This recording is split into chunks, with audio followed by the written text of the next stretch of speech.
Kung noon ay pinaglalaroan lamang ni Lucio Tan ang nagdaang mga administrasyon at madali lamang nitong natatakasan ang kanyang obligasyon sa tax, sa panahon ni PRRD ay tumiklop ang tuhod nitong si Lucio Tan nang warningan siya ng dating pangulo ng ganito. We'll give you 10 days.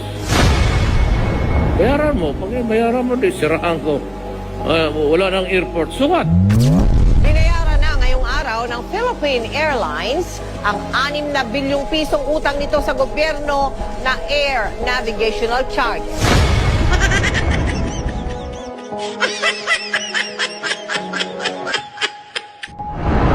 Nasubrahan naman sa kakapalan ang Maynilad nang singilin nito ang gobyerno sa di umano'y danyos nito sa kanilang kumpanya.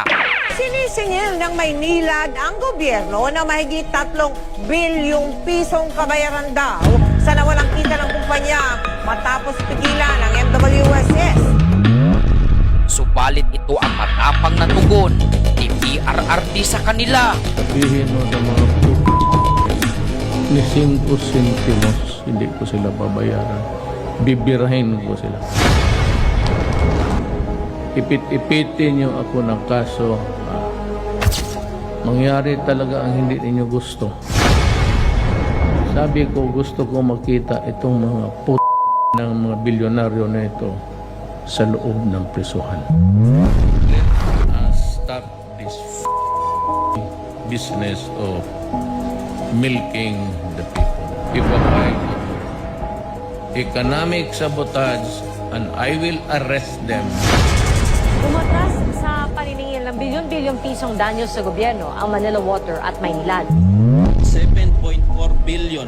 Opo sir, susunod po kami sa kagustuhan ng gobyerno at ng pamahalaan at ng Pangulo po. Sang-ayon po kami sa direktiba ng Presidente, sa kagustuhan ng Presidente, wag na ho naming habulin yung historical arbitral award sa amin. Para Huwag mong subukan. Masisira ang buhay mo. Inakala naman ng Mighty Corporation na maiisahan nila ang pamahalaan noon sa pamamagitan ng pamimiki ng tax stamps upang maiwasan ang pagbabayad ng buwis sa ating pamahalaan. Aabot sa 2 bilyong pisong halaga ng sigarilyo mula sa kumpanyang Mighty Corporation ang nakumpiska sa magkakahiwalay na operasyon sa iba't ibang bahagi ng bansa. Sa pagsusuri, nabistong peke ang tax stamp sa mga produkto. Subalit sa halip na makaisa, ay ito ang sinapit ng amo nila sa pamamahala ni PRRD na dating pangulo ng ating bansa. It's not a matter of BIR, tax laws. It's falsification.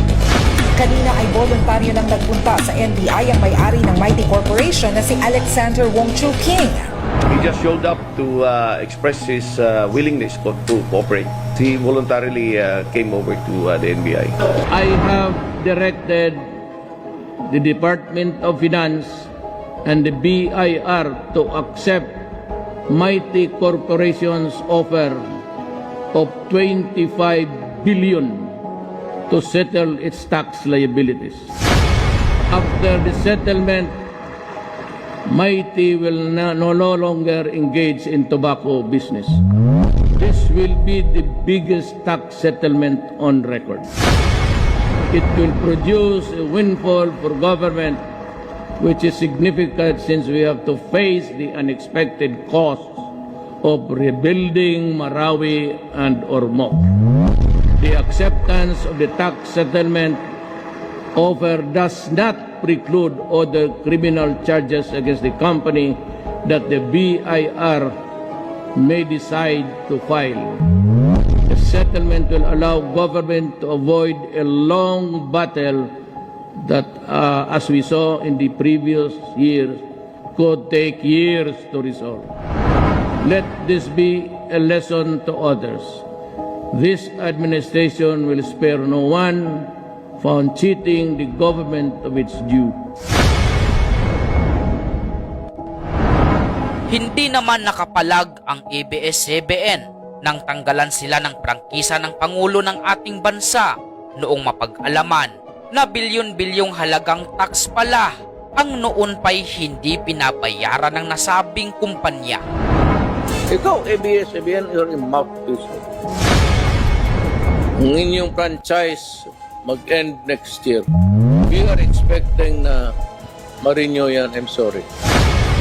You're out. Itong ABS, mag-expire ang contract ninyo, mag-renew kayo, aywan ko lang kung ang mangyari sa inyo. Ako pa sa iyo, pagbili na ninyo yan. Nitong February 10 naman, naghain ng quo warranto petition sa Supreme Court ang Solicitor General dahil sa mga umano'y franchise violation. Dahil naman sa patuloy na pagpapakalat ng maling balita, ay binara na ni PRRD ang Rappler ni Risa at tuluyan na nitong hindi binigyan ng prangkisa ang isa sa mga bias media. Rappler, your articles are ripe with innuendos and pregnant with falsity. We do not intervene in the affairs of the armed forces. We are just an office that receives complaints or papers for reference and we transmit them to the proper agency. We do not get any money. We are not interested in that. Para sa alaman ninyo, you can stop your suspicious mind from roaming somewhere else.